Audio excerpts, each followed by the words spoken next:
मिट्टी के चिराग बनाने वाला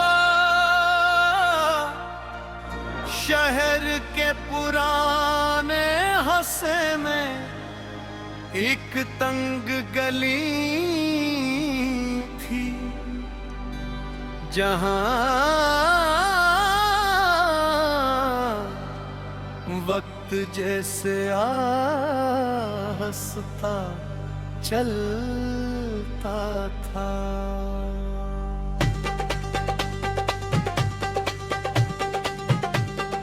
वहाँ छोटी छोटी दुकानें थी जिनके दरवाजे लकड़ी के थे और दीवारों पर बरसों की गर्द जमी हुई थी।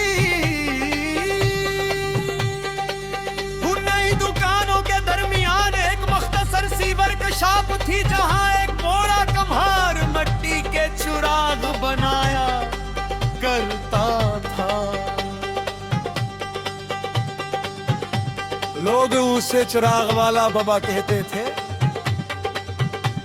वो सुबह सवेरे अपने हाथ मिट्टी में डबूता, ऐसे गूंधता शक्ल दीता और फिर धूप में सुखा देता। शाम तक दर्जनों चिराग तैयार हो जाते, मगर इसकी आंखों में हर नए चिराग के लिए वीसी ही खुशी होती जैसे किसी बाप को अपने बच्चे के लिए होती है।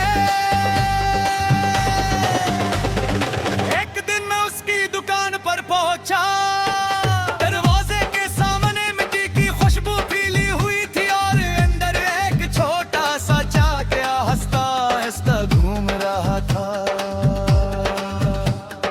बूढ़ा कम्हार खामोशी से अपने काम में मसरूफ था। मैंने सलाम किया, इसने मुस्कुरा कर जवाब दिया और हाथ साफ करते हुए बोला,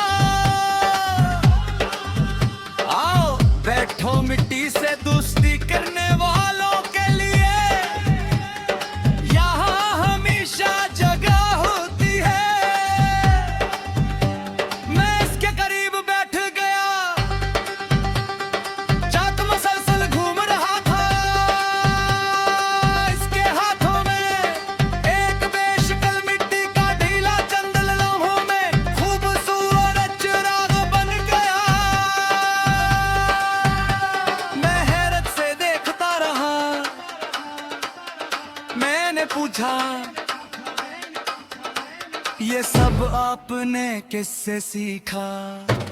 वो मुस्कुराया और बोला, जिंदगी से।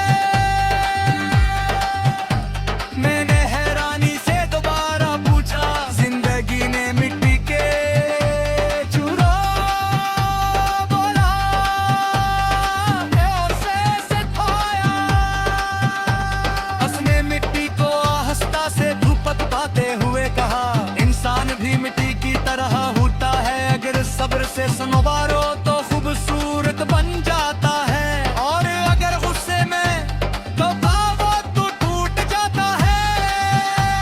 उसकी बात मेरे दिल में उतर गई। कुछ देर बाद उसने एक कुच्चा चिराग धूप में रख दिया। मैंने पूछा, अब ये तैयार हो गया? वो हंस पड़ा, मैं ही अभी ऐसे धूप भी सहनी है मेरा भी। मैं खामोश हो गया, फिर वो बोला, जो आग से ना गुजरे वो रोशनी देने के बाद मैं नहीं होता। मैं देर तक इस जुमले पर सोचता रहा, शायद वो इंसान भी आजमाइशों के बाद ही मजबूत बनता है। दुकान के बाहर एक गरीब बच्ची खड़ी थी, उसके हाथ में चंद सके थे। वो हचकचाते हुए अंदर आई और बोली, दादा एक